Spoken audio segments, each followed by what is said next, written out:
A nation can survive its fools, and even the ambitious, but it cannot survive treason from within. They've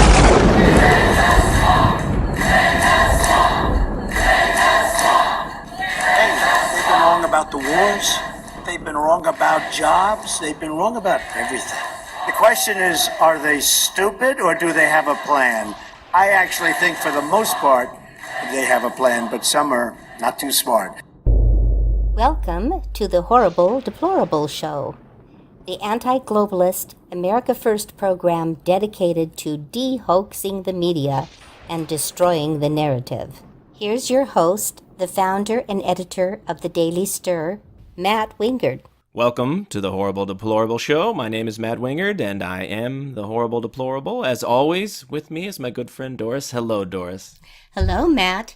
Welcome to the Gab community. For all you Gab community listeners, we really appreciate you. You can find this show on iTunes and SoundCloud, Stitcher Podcast, the405media.com. It plays at 5 p.m. on weekends, Saturday and Sunday, and disobedientmedia.com. And as of this week, all of the episodes are also on YouTube, so you can listen to us on our YouTube channel. Just search for The Horrible Deplorable Show and Matt W. Matt W. and The Horrible Deplorable Show, and it should bring it up.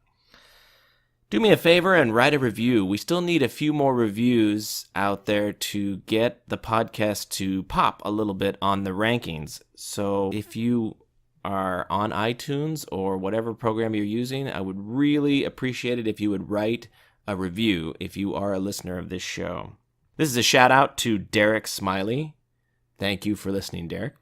So Obamacare and the failure of the Senate to move on this issue is the subject of the week. And I know there's a lot of frustration out there because the GOP Congress seems completely incapable of taking advantage of the control of government that they have, the House, the Senate, and the White House, and to make systemic change. I share your frustration. I think, as we've said here before, a lot of this is controlled opposition. I think the Republicans are the Washington Generals, and they throw the game. And I think a lot of us have begun to realize that, which is part of what has pushed the Trump movement in the last 2 years. I would remind you that every single Republican serving in the House and Senate has run for election or for re-election since Obamacare passed. And they have to a person either promised to repeal Obamacare or promised to repeal and replace. And now that seems in doubt. Were they lying? Yes, I think a number of them were. I think they thought that they would never be put in a position where they would actually have to pass a bill that a president would sign. And it was easy on the campaign trail. McCain's famous for this.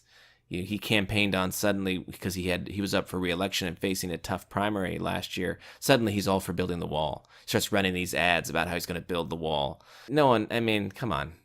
Who believes that? And unfortunately, it does work on some of the sheeple, and there are sheeple even in our own party who aren't paying attention enough, so a guy like McCain can be who he is for years, and then and he's not alone, a lot of them do this, and then when they're in the cycle where they're running for re-election, they suddenly get very conservative. Orrin Hatch has done this, lots of them have done this. You'll notice that all of the senators who are opposed to the bill and are blocking it, both as from a moderate end and from a so-called conservative end like Rand Paul, they all just got elected. So they're 4 or 6 years away from having to face the voters again. And all of the Republican senators, both conservative and moderate, who are up for re-election next year are very quiet. And they are all on board the bill. They're going to vote for whatever. Ted Cruz is up for election next year, and he's not making waves. He's going to vote for the bill. So notice the dynamic. They basically take us for chumps. And when they've just been reelected, especially as senators, because they serve 6 years, in those first 2 or 3 years in their 6-year term, they feel they have wide latitude to do whatever they want to basically screw us. And then as they get closer to their election, they tighten up and they start using all the right buzzwords and they tell us what they think we want to hear. You've got to be smarter than that. You just got to be smarter than that because they're playing a game. It's just a game for them. Think of how much money they have raised off of the Obamacare issue since it passed in 2009. They have probably raised $1 billion in their various campaigns and at the national level off our hammering away that they're going to repeal or that they're going to repeal and replace that. And now are they going to do it?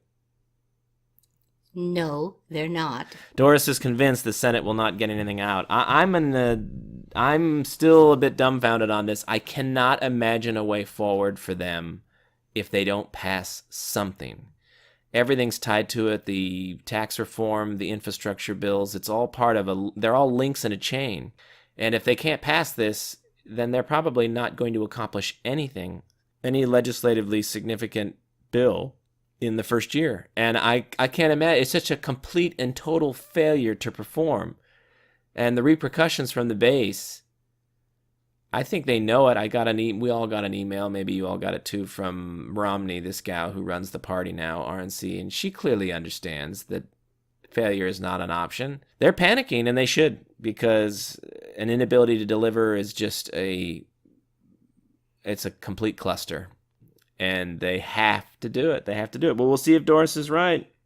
I would also ask you to remember that during the campaign last year, when Trump came on the scene, the never-Trumpers, the establishment types, they all made the same claim, right, which was that Trump is not really a conservative. I mean, he wasn't even a conservative a few years ago. He used to be pro-choice. He's going to betray you. You can't elect him. Don't be fools, they said. Don't be fools. You'll be tricked by this man.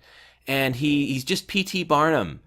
And you don't want to blow up all the conservative principles that we've been fighting for all these years. Remember all that bullcrap on the cover of National Review with Never Trump? And now here we are, and Trump is overperforming, doing everything and trying very hard to do everything that he said he would do. And we're going to get to his grade. With a few minor exceptions, he's doing pretty good, especially if you evaluate his campaign promises versus what he's doing in office. And a lot of that, I would suspect, is because he's not really a politician, right? He just started running a year and a half ago, and he probably thinks, well, when you tell people you're going to do something, you should probably do it. But these same people, the Bill Kristols of the world and the rest, who've been selling us happy horse crap for decades and claimed that Trump would be the great betrayer, it's they who are betraying us.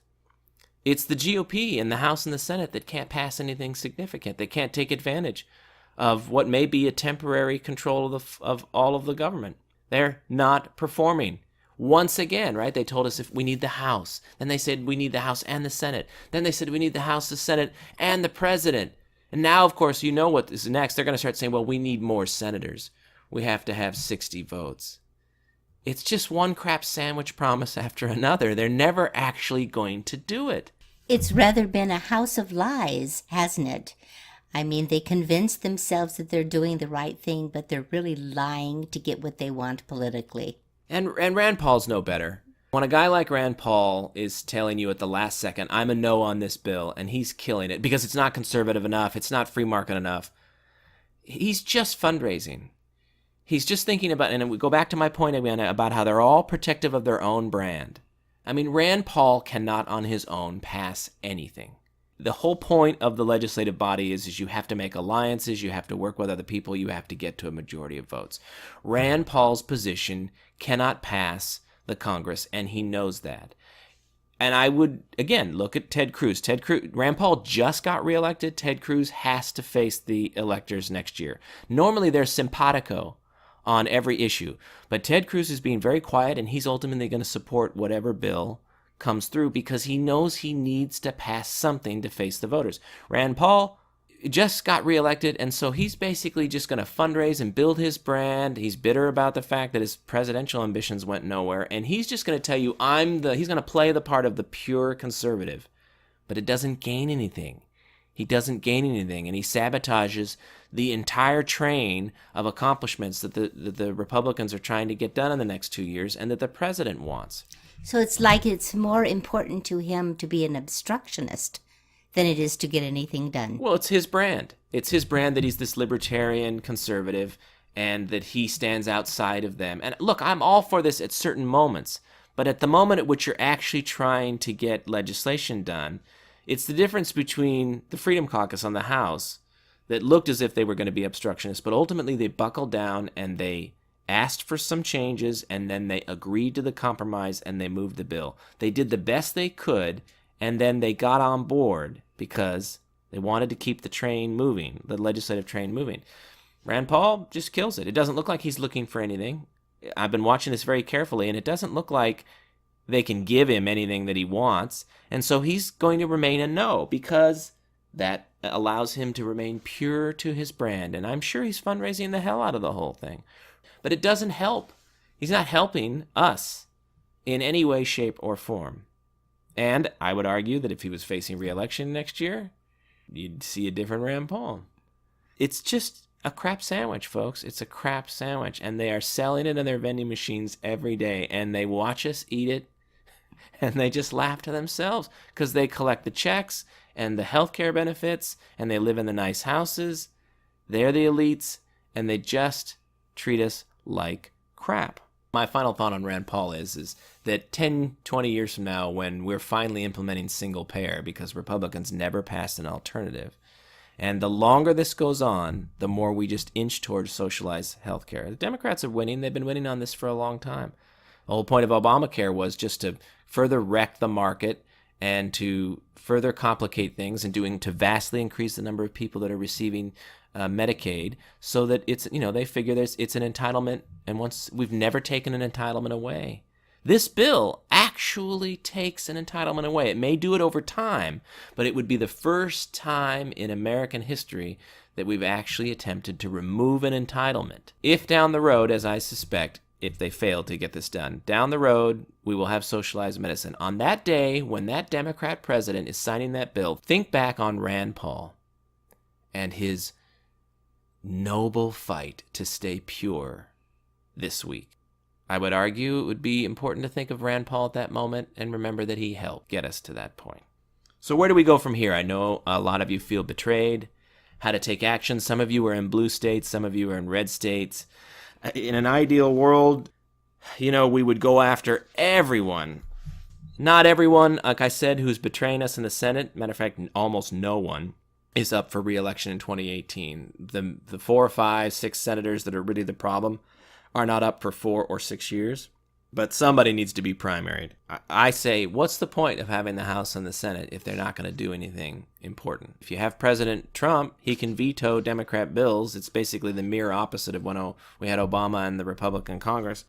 They don't serve a purpose, and they're headed for losses because they are unwilling to get things done or cannot do it. I would love to see everyone primaried who is supporting the Russian probe. I would love to see every Republican primaried who even shows the remotest doubt about POTUS, or gives, when the press is looking for some snarky comment about the president, they supply it. I would primary all of those folks. But we probably can't, in reality, primary 150 Republicans or something like that, or even 50. We have to be much more targeted. So I have a practical idea for everyone to consider.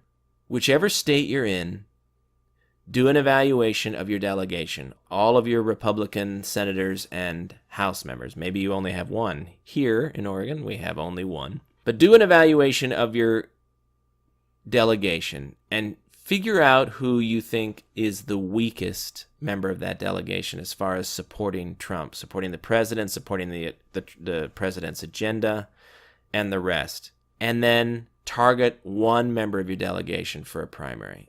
That's what I would suggest that you all do in your meetings and your groups, is figure out who the weakest link is and make an example of them by primarying them out. If only a handful of states did that, it would scare the bejesus out of the Republicans. But it would be great to see it happening in every state. That's only 50 races, essentially. Maybe in the end it only ends up being realistically 20 or 25 races around the country. And if it doesn't happen to be in your state, maybe it's going on in your neighboring state and you can help out financially or what have you. But that would be a more realistic way of punishing these folks and sending a strong message. Arizona, John McCain apparently has brain cancer, and I think it's unlikely that he will last very long. It's a pretty lethal diagnosis. So if the voters of Arizona, the Republican voters of Arizona, take out Jeff Flake, who is up for re-election. And notice, normally he's a swamp creature of McCain's, but he's being very quiet and very good right now because he's facing re-election next year. But I say take out Jeff Flake. You're probably going to have a special election to fill the vacancy left by McCain. Sadly, I mean, I don't wish ill on any person, physical ill, but I mean, the reality is he's likely to pass away in the next year or two. And so it's a complete turnover of the Senate delegation in Arizona. At least you Republicans in Arizona will have that opportunity. If you just re-elect Flake, maybe you'll only get a 50% by replacing McCain, but you have a golden opportunity in the next year or two to completely replace your Senate delegation with some Trumpian conservatives. And I would strongly advise you to take those opportunities when they come. So I know the impeachment talk is heating up. Democrats are dropping impeachment bills. They can't help themselves. It just goes on and on. What's the purpose of this? I don't believe that they think they have a snowball's chance in hell of actually impeaching Donald Trump. It serves another purpose. First of all, it keeps his numbers low, and notice how they'll run the mainstream, the garbage mainstream press will run a story about some Democrat dropping an impeachment bill, and then the next day they immediately go out and do a poll of the voters to find out what the president's approval rating is, so that they can do that story about his approval ratings are low. A lot of the impeachment talk is designed to keep his approval ratings low. It continue to drive the sheeple to believe that something's wrong. If there's this much talk of impeachment, then something must be wrong. It's the great Goebbels lie theory. If you just repeat something often enough, there's a certain percentage of people who will believe it. It slows his agenda down. That's another thing, and gives cover to the Never Trump Republicans, who are also swamp creatures trying to slow or kill the nationalist parts of Trump's agenda. And by the constant drumbeat of this crap of impeachment and the Russia hoaxing and all of that, they are trying to keep him off message and trying to steal the oxygen out of the air. Think, if they weren't doing the Russian hoaxing talk all the time and trying to invent a scandal practically every day, which falls apart within a couple of days, but it does fill the paper and it fills the airwaves so that the president and his supporters can't get their message out day in and day out. They know the power of the bully pulpit. The president really gets to set the agenda every day, and they're trying to steal that from him, and they've been doing a pretty good job now for 6 months by coming up all these other crazy false stories. And it doesn't matter that those stories fall apart in a couple of days. It does hurt their credibility tremendously, but it sucks all the oxygen out of the room, and then by the time that story's fallen apart, they've come up with another one. And so they're preventing the president and his communications team from setting the agenda. Notice that this week they wanted to talk about America First and bring a bunch of products into the White House that are made in America and talk about jobs and all of that. And instead, the press just keeps all of its hoaxing up and its crap, so that it's not that message doesn't get through, but it's kind of on a low band underneath, and they fill up the media oxygen with all this other stuff. I read the other day that CNN spends like 80% of their time talking about Russia. It's all the channels is. And that means CNN isn't reporting on any of the things the president's doing. This is by design. This is by design. I wonder how low their ratings will have to drop before they wise up. We'll see. I want to make a correction to something I said in a previous podcast. I have said a couple of times that what is going on since the election is that we are seeing a refusal to participate in a peaceful transition of power. And I suggested that it's the first time in American history that we have seen the refusal to allow a peaceful transition of power, and that's not correct.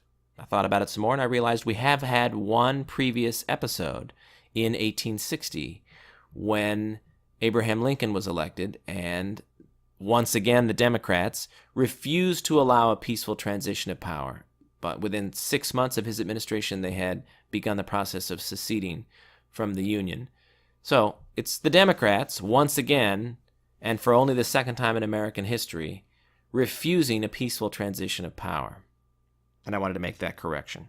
There's a lot of talk out there about an Article 5 convention going on. If you don't know anything about that, I would suggest you Google it and participate. They're trying to increase their numbers of supporters right now. I am a supporter of an Article 5 convention. I will say that my personal opinion is that we really only need 2 amendments to get where we want to go as far as returning this country to its basic principles. If we passed a balanced budget amendment and repealed the 17th Amendment, I believe that over the course of the ensuing couple of decades, we would see tremendously positive change in the country. The balanced budget amendment would probably have to be phased in because we're so out of balance right now that it might have to pass, say, in 2020 and say that by 2030 the country has to have a balanced budget and from then on. And that gives Congress a time to kind of chip away at it 10% a year so they don't have to make as dramatic a cuts. But it ultimately, every state in the union, I think with the exception of one, has a balanced budget amendment, and the country needs one too. And that would go a long way to creating the right kind of politics in Washington because they have to have the money in order to spend it. And they have been overspending since the 60s, chronically. And if they have to balance the budget, ultimately they have to raise taxes if they want more money. And there's a limit to how much they can do that, and the people can push back on that. I really think that the budgets would come down dramatically and real choices would have to be made. You would see real legitimate cuts. That's the one big one. And then how do you start to remove power from D.C.? We talked about this in a previous podcast. You repeal the 17th Amendment and allow the state legislatures to elect the senators from their state. And those senators would then be people who are responsive to them. Their constituency would be their state legislature, and their state legislature wants their power back.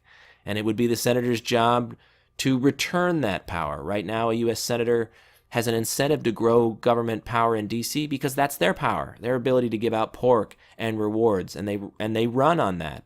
If they're beholden to their state legislature and their state legislature wants their power back, or they're going to replace them with a different senator, believe me, you're going to suddenly see things block granted. You're also going to see budgets decrease because that's what the legislature is going to want from the federal government. The legislature would, when the local legislature, when the state legislature wants to raise more money, they're going to realize that at this point, taxes are probably at their upper limit. And so the federal government would have to shrink and tax less in order for them to tax more. And it's that kind of offsetting opposition and balance that would create a situation where a state legislature would direct a senator to reduce federal taxes so that they could think about increasing them at the state level. Whether or not we would allow that or not is another subject. But the point is that there would be political pressure for the federal government to reduce in size so that the state could take back or take on more of those responsibilities if they so chose. Isn't that assuming that the state would want that, though? I mean, direct election of senators that we have now, how would that be any better?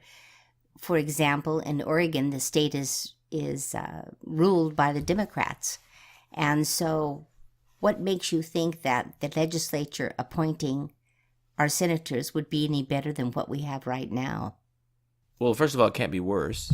So if you have a state legislature that's Democrat that wants to send 2 pro-federal government expansion senators, they're just going to keep doing that. But it's certainly going to change the dynamic in the red states and the kind of senators that those state legislators are going to send. That's a senator, in a red state, a senator would be very beholden to their legislature who wants power returned to them. I still think that even in blue states, you're going to have a desire for, look, people want power. That's just a universal truism of human nature. People want power. So the Democrats in a state legislature in Oregon or some other blue state, they want power. And while they may not be as enthusiastic as the red state senators about reducing federal power, they're not going to be as opposed to it. Because, of course, it's returning power to them to innovate and do whatever they think is fantastic in their fantasies in their minds. People don't usually refuse the opportunity to expand their power, even Democrats. And most Democrats in the state legislature may wish that one day they could be in the federal government, but most of them will not. It's just a numbers game. So what do you think the chances are we would ever repeal the 17th Amendment? I don't know. It's worth trying. I think it would be a close vote. because you need 2/3 of the states to pass it. But if you're asking me what's the simplest way to get the country directed back towards its core principles, I believe that those two amendments, a balanced budget amendment and a repeal of the 17th Amendment, would get us about 98 to 99% of the way there over the ensuing 2 or 3 decades. Because remember, when the 17th Amendment passed, we didn't really begin to dramatically expand the government for another 20, 25 years. So there was some inertia of doing it the old way before the senators began to sort of realize how their bread was buttered over time. You had senators who were still serving out their terms, now elected by the people, but they had originally come from a process in which they'd been elected, or many of them had served in state legislatures that were much more powerful. So there's a certain amount of time that has to take place before the old retires out and the new comes in. The new senators that were elected in the teens and the 20s had no history of serving their state legislatures. And so they thought only about what works for me and what's going to keep me here. And then boom, suddenly when the opportunity comes along with the crash in 29 and the recession that ultimately the Democrats made into a depression, that was an opportunity for a lot of up-and-coming senators to say, hey, look, the federal government can step in and do this. So I would say the same thing. If you repeal the 17th Amendment, you're still going to have the senators you have right now. And so nothing's going to change instantaneously because they're still thinking the old way. But of course, some state legislatures are going to immediately replace some senators. And there's nothing that focuses the mind in battle like the guy next to you getting shot. And when senators start to see, especially red state senators, start to see red state legislatures pulling them out of D.C. permanently and retiring them because they're not acceding to their wishes, the focus and the ideas and the goals are going to change very quickly in D.C. because politicians serve their constituents. And so once the constituent becomes the state legislature, they're going to do what the state legislature wants. And the first thing the state legislature is going to want is stop taking our power. That's the first thing. So immediately the effect would be you just won't see any more bills that take power away from state legislatures. And then what I think would happen in the ensuing couple of decades is legislatures would begin to say, yeah, I think I'd like some of that power back that you spent the last 100 years taking from me. And it wouldn't happen overnight, but it would be an ongoing process of devolution of power back to the states. I've read all the time this issue of college debt and everything. It's a huge issue. A lot of people in debt. College is way, way too expensive. There are a lot of things that have fed into this, including this idea that everybody should go to college, which is insane. We long ago stopped encouraging students to go into the trades, and now, at least in our state, and I read it in other states, there's a huge need for people who with building trade skills. This idea that everybody needs to go to college to get a women's studies degree and then pay $80,000 to do it is insane. It's insane. How to fix this? I know there's an expectation out there that the federal government's going to come along and just forgive everyone's student loans. I don't see how that can happen. But again, with a little tweaking, you can change the incentives in the college system. What would happen if 2 or 3 major colleges faced a class action lawsuit from former graduates claiming that their average salary in no way matches their ability to pay the debt back, that they were essentially conned, and that the colleges took advantage of them?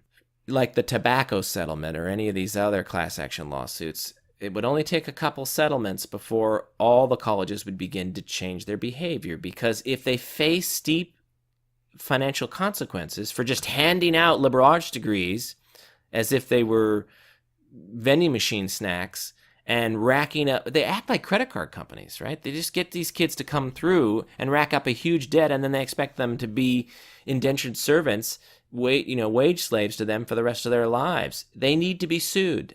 And if that were to successfully happen, that would change behavior. If the federal government said, we're going to watch and keep track of the average wage for each degree that you give, and we're going to have expectations that the wage has to be at a certain level based on what you charged to get the degree, and if not, then you have to refund the money, or you have to make a partial refund, or you have to refund the difference.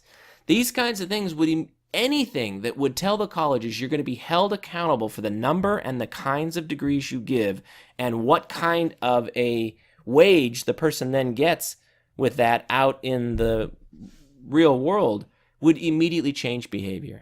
So would colleges and universities start teaching the trades? They may, or they may slim down and stop taking as many students and say, look, we're not going to give 400 feminist studies degrees this year. If they were being held accountable, they would hold a faculty meeting and they would figure out what the market needs out there. And they would say, look, we can give 500 engineering degrees, we can give 100 accounting degrees, we can give 100 law degrees, and we can give one feminist studies degree because we believe there's basically a job out there for one person or 5 or whatever. But the point is they would ratchet down the number of sort of blanket liberal arts degrees, especially in some of these crazy subjects that don't lead to any real employment except a full-time Democrat activist in some nonprofit. The point is they would make a market assessment of what is out there in the job land for these kids, and they would keep themselves from giving the degrees out. Right now, again, they're like credit card companies. When you're a credit card company, you have this machine that makes credit cards, and you realize that every time you pull the lever and crank out a credit card and then mail it off to somebody, that just becomes like a vending machine for you. It's like an ATM. They're going to go out there and rack up debt and then pay you over time. So you have no incentive to not just make more credit cards. Same thing here. They see these degrees as money machines. Every degree they give, the kid pays them up front, $80,000, $150,000, $200,000, and then they go off to pay back the loan to someone else. And the college gets all the money up front. If they face the real prospect of being sued and having to give some of that money back, or if there were real consequences, like any other business, they would make the calculation that, no, this is going to cost us a ton more. This isn't actually worth it to do this. So they would make a market evaluation of the degrees they're giving out, and they would just say, we're not going to give out 400 social justice warrior degrees this year because that's 400 people that are going to be part of a class action lawsuit against us in 10 years for $1 billion. So no, we're not going to do it. And so maybe employers would actually get what they've been asking for, which is people prepared to work on a job that is available. First thing that has to happen is we just have to reduce the college-bound population. It's insane. This is a racket that the colleges have essentially created this vast opening for people to flood in, pay a tremendous amount of money for a liberal arts degree, and then come out debt-burdened. That should not happen. Most of those kids can get a 2-year degree and should be able to get out into the marketplace and work. If you look at the jobs that most people get with those liberal arts degrees, they didn't need to go to a 4-year college to get that job. How many people are working as receptionists or doing office work of some kind that they could just have been trained by the employer to do? They did not need a 4-year college degree. Again, the reason this all happens is because there's an incentive for the colleges. They make a ton of money off of the whole thing, and they all collect huge salaries. Now, they may be nonprofits as far as the IRS is concerned, but everyone there is collecting 6-figure salaries. And some of the top executives at these colleges, and I'm talking about public colleges and nonprofit colleges, these top executives are making sometimes 7-figure salaries. So it's very profitable for them. It's part of the nonprofit con game. Just because something is a nonprofit doesn't mean the people inside aren't making a lot of profit. They're just getting it as a wage. When somebody runs a charity and they take an $800,000 salary, I don't care if that's registered as a nonprofit. For that one person, that's a very profitable charity. Absolutely. So what we need to do is support trade schools and convince parents, and I think we're part of the way there, that it's more important to train your child for a job than it is just to have a college degree. So many people are telling their kids to do volunteer work. Again, it's distorted the whole market. To get into all of these colleges, the kids feel like they have to have these brilliant resumes filled with all this charity work. So many college applicants have never worked a day in their life for a wage. It's amazing how we've allowed this to happen. And frankly, parents, I think it's malpractice on your part if you don't make your teenager get a paying job. They should have a paying job. Not only for the fact that then they have their own money to spend, but it just changes and reorients their whole mind early on. They understand the value of their labor. They start to see the taxes that are taken out very early on. There's no better way to start somebody on the path to being a conservative than to get them into the labor market right away. I just think to encourage your child to not work for a wage while they're in high school, which then they won't do even when they're in college. So they won't get their first paying job till they're out of college. I think that's a mistake. It's something that the elites used to do. It used to be something that only the elites did. It's filtered down into the middle class as an idea and a concept, and it's a bad idea. It's a bad idea, and I discourage it. I was thinking the other day about how difficult it is for minorities who are conservatives. And I would encourage everyone to take a little time to think about that and be more supportive of conservatives that you know, minorities who are conservatives. First of all, when we talk about minority communities ethnically, the truth is that the majority of those folks are never going to vote in a way that we define currently as conservative.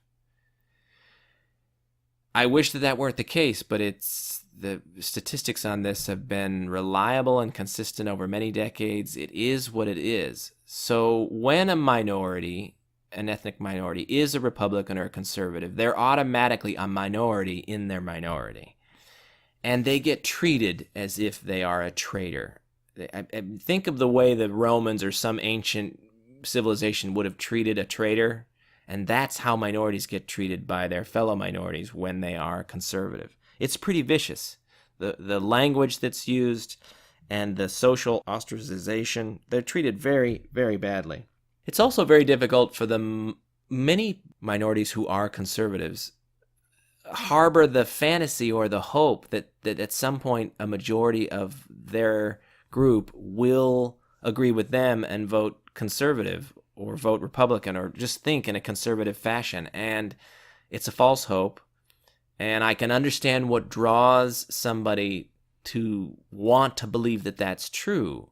If you were part of a group, if you were the only conservative in your family and it was a punishing experience on an ongoing basis and your family basically ostracized you, you would harbor secret fantasies that one day they would, call you up and say, you're right. I just saw this thing on the History Channel and you're right. Or, that they would have some epiphany and call you up and reward you for your steadfastness in bringing them over to the cause. So that's understandable, but it's never going to happen. And so be kind to minorities who are conservatives because they are fighting a much tougher battle. They are fighting a much tougher battle. For loving America and supporting Western civilization as the greatest civilization on the planet, they get treated like they're a traitor. I saw a sticker on a car. The nice thing about living in Oregon is you get to see the liberals just plaster their cars with their bumper stickers. I always think of bumper stickers as somebody screaming. So when there's one bumper sticker, I just imagine that person screaming that at me because that's why they put the bumper sticker on their car. So when I come up on a liberal's car and it has like 25 bumper stickers, I just think schizophrenia. But I was driving behind this woman the other day and it was a sort of a silhouette of Trump's head and with his hair and everything. And it said, "Stop bigotry." That's all it said. And I thought to myself, how nice of this woman to identify herself to every man that you should stay away from her. I mean, gentlemen, you've been warned. If you meet a woman or you go on a date or you're around a woman and you see a Trump head with the word "Stop Bigotry" sticker on her car, that's a neon sign saying, run as fast as you can. She's kindly warning you what you would be getting into if you were to be involved with her in any way, shape, or form. So I actually appreciate it when they put the little badge on that says, "Steer clear of me." Okay, I promised last week that I would grade Trump on his promises, so I'm going to go through that. I think it's a little early to grade him because the executive branch needs a little bit more time to staff and to get up and running.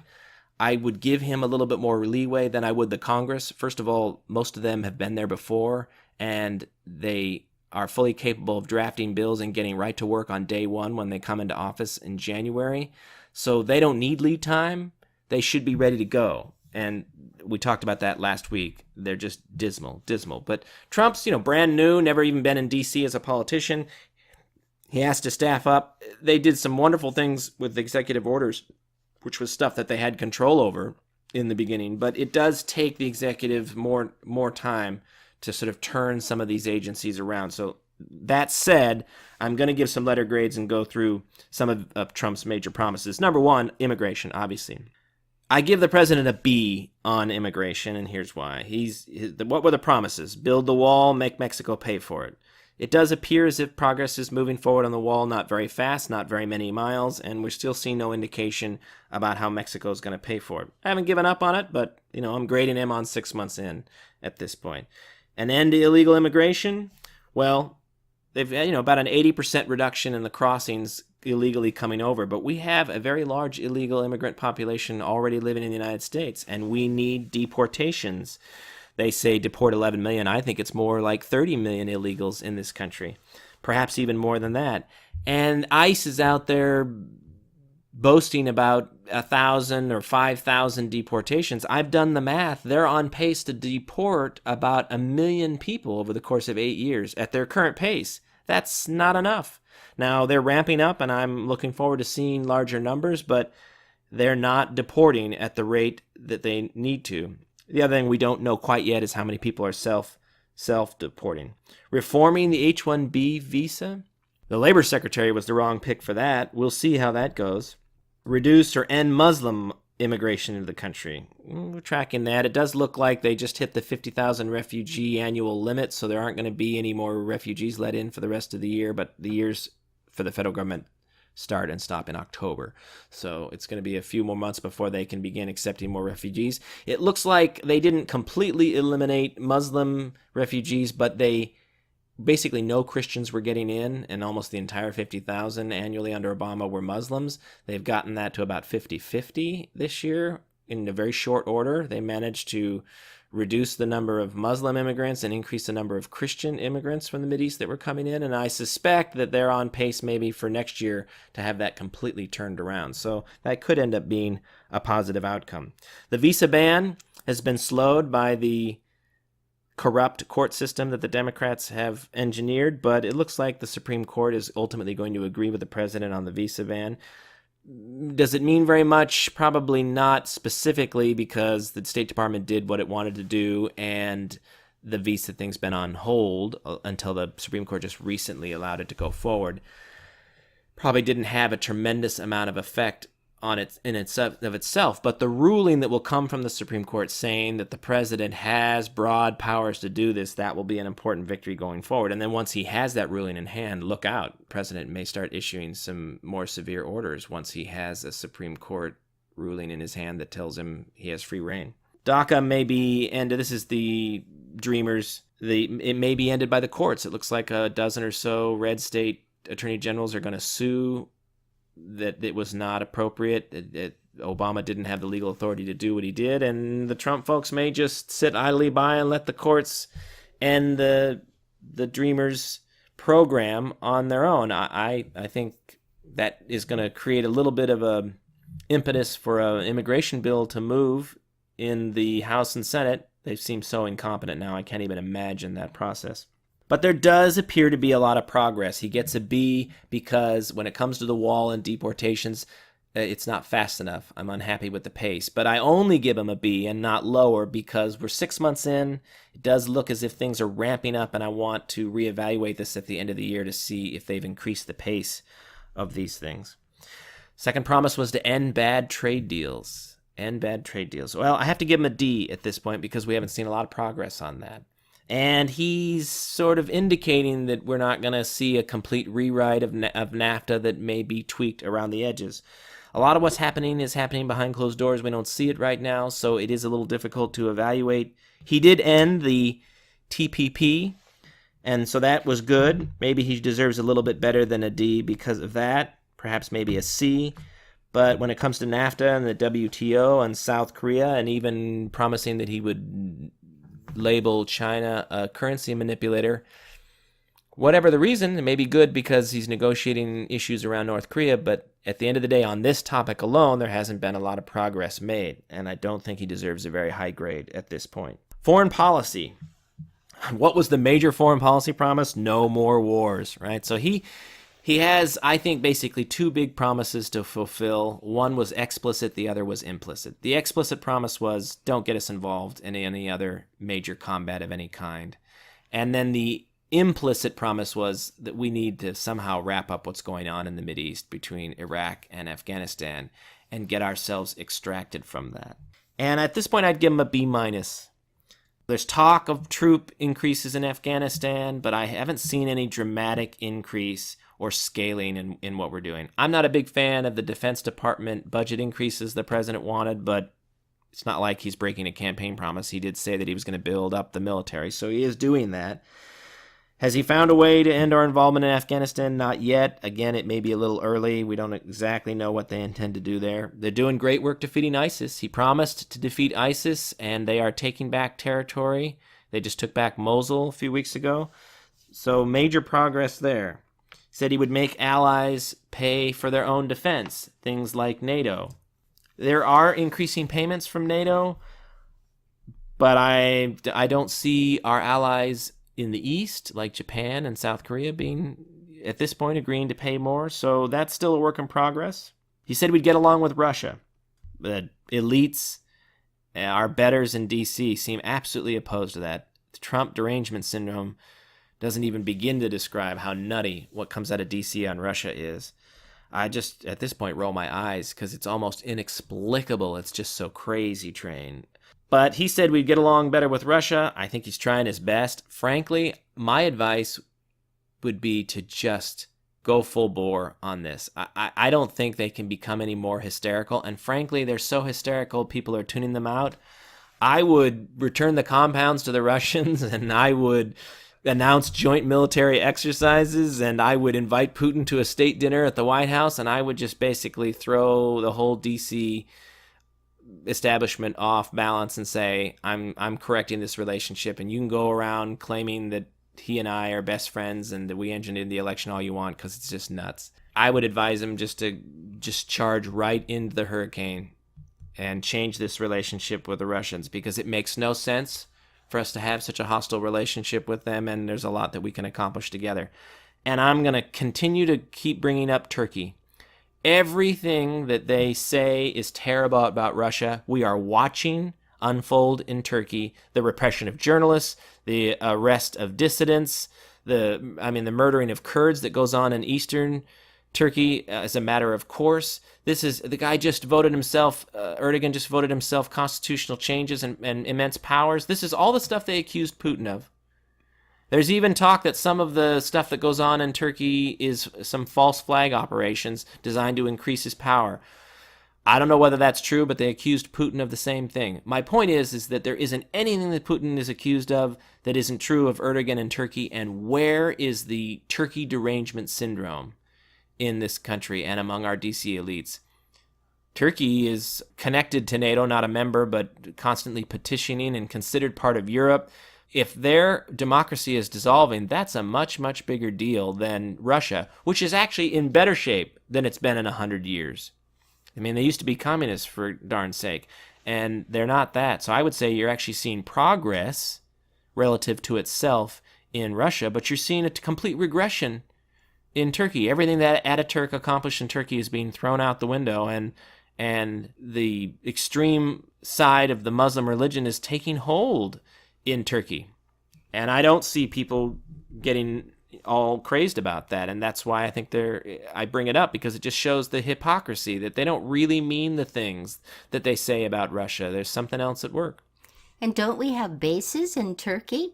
I could see them driving us out. What do you think about that? I think eventually we're going to have to relocate out of Turkey. It's becoming untenable. The Germans are beginning to pull out their people from Turkey. Maybe we need to make a deal just across the border with the Iraqis in the north. We'll just have to see, but I'm not sure that we can maintain our presence in Turkey at the rate at which things are deteriorating there. Trump said he would renegotiate the Iran deal. Not doing that. That one just isn't happening. So for all those reasons, I give him a B- on foreign policy. When it comes to jobs, he said he would bring manufacturing back, keep companies from leaving, create more jobs. Wages would rise for low-income Americans and minorities. What to say? It's very early, especially when it comes to economic things. You really have to judge administrations over years, not over months, because it takes a long... I mean, he hasn't even replaced the Fed chairman, who he probably will be replacing Yellen here in the next 6 months. I forget when her term comes up, but he's going to get a chance to replace the Fed chair. But these things take time. Then the Fed chair, needs 6 months to a year to begin to implement their policy. And he hasn't managed to pass the tax reform yet. Eliminating Obamacare is part of this meganomics they're calling the Trump economic plan to try to get to 3% annual growth. They have some accomplishments still to go to get there, and then it takes time for that to take effect. So at this point, I'm going to give them a B, because it appears as if everything is moving in the direction that they want it to go, but we're obviously not seeing the results yet. Drain the swamp. He said we would drain the swamp. They did do a lobbying ban on their White House employees once they leave the White House. But he's hired swamp creatures. Mitch McConnell's wife, Elaine Chao. His NSA team is filled with some swamp creatures like McMaster's. Others have been pushed out. Some people have been ushered out over time. He does hit hard, and I love that about Trump. It looks like many executive branch positions will go unfilled. That's one way that they will reduce the cost and size of the government. I would suggest that the real way to evaluate in the long term whether or not the DC swamp is drained is to watch real estate prices in the DC area. That is, those are some of the wealthiest neighborhoods in America. And even during the last recession, DC wasn't hurt that badly in their real estate prices, which just tells you how completely separated they are from us. If you see real estate prices actually go down in DC, then the swamp is being drained. I don't expect that to happen. For now, the president gets a C. He said he would protect Social Security and Medicare. I give him an A on that, because so far I haven't seen any attempt. There are some conservatives who would like to reform those entitlements. I probably tend to agree more with them than with the president on this, but his promise was to protect Social Security and Medicare, and as far as I can tell, that is happening. Repeal and replace Obamacare. I'm going to give him an A, even though this may not happen, because he's done everything. He's basically signaled that he would sign any bill. I mean, he has made any calls that Ryan and Mitch McConnell asked him to make. He's lobbied on this as hard as he can. Ultimately, this has to pass through Congress, and it is not his fault that that's not happening. So he made it a priority. He's pushed it. He's campaigned for it. I give him an A. There was the idea that Hillary Clinton would be investigated and the chance of lock her up. And in the one debate, she said, it's a good thing you aren't president. And he had that wonderful report because you'd be in jail. I think there was an expectation that maybe the Justice Department would reopen some of these investigations. I never really thought they would, because I think the president wanted to move forward. I actually think that they should now, because there's this constant drumbeat of investigations against him. I think he should have the DOJ reopen all these investigations into the Obama administration and fight fire with fire. That may force them to ask for everybody to drop all the investigations, but I think he needs to bring those back. But right now, I'd give him an F. If you consider that a promise that he said he would investigate her, obviously that's not happening. On the Supreme Court, he nominated Gorsuch, and Gorsuch has so far been a great justice. We see no problems there, and he may very well get a second chance here soon with Kennedy retiring if he announces that. So I would give him an A on the Supreme Court. He said we would start winning again. Well, I feel like when it comes to Trump, we are winning. He's a joy to watch, and so I would give him an A on that as well. So those are the main promises that we got from Trump, and I think overall he's doing pretty good. I would say that maybe the average of all of that is probably B+. So I went and saw Planet of the Apes this week. Doris has no interest in this trilogy, and so she did not go. I thought the movie was fine. Trilogies are difficult to maintain a high level of performance, but they're fun movies to watch, and they do have a plot, so it's not just all action. I thought the movie was too emotionally manipulative, and if you see it, you'll understand what I'm talking about. Just a little bit too much. There's a moment in a movie where you're like, okay, I didn't need that extra emotional scene or the monkey baby with the sad eyes. It just won too many times to the well on that for me. I thought it was a decent conclusion to the trilogy. Probably not the best of the movies, but you won't be disappointed if you're a fan of the movies. The whole arc of Caesar as sort of a Moses character is completed in the movie. I actually thought the most interesting character was Woody Harrelson's character. He's supposed to be the villain leading the human troops in opposition to Caesar, but he was much more complicated than that. His character, the Colonel, is facing a situation in which human extinction is almost unstoppable. Nature is really the problem here in this case. And the virus is going to wipe out the human beings as they know themselves. And he is making he's doing some evil things, and that's apparently what makes him the villain. But he's given some great dialogue explaining how ruthlessly he's willing to act to try to save his species. And I thought it just made his character more complex, not two-dimensional, and interesting. There were a couple of shots in the movie that were needlessly anti-American. It was not dialogue as much as things that were going on around the American flag or things that happened while the national anthem was playing that I thought were needless. It just was unnecessary. You could have cut those out and the movie would have been fine without them.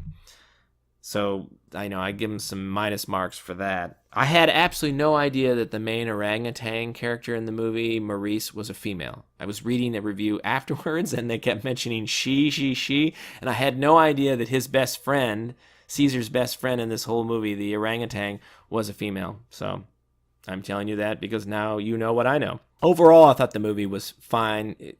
I would say that if you enjoy the Planet of the Apes movies, it's a nice wrap-up to the trilogy. If, like Doris, you have no interest in them, this is not a movie that I would say you have to run out and see. So we're just about out of time. You can find this show on YouTube now. Just search for The Horrible Deplorable Show and Matt W., and you should bring it up. We're on iTunes, SoundCloud, Stitcher, Pocket Cast, the405media.com, and disobedientmedia.com. This is a labor of love, but we need to grow. I'm really hoping that you guys will do some reviews on the various, whether it's YouTube or iTunes or wherever you're listening to this. Please like our show and review it. Share it with your friends. We have to grow. You are not alone. Goodbye, Doris. Goodbye, Matt.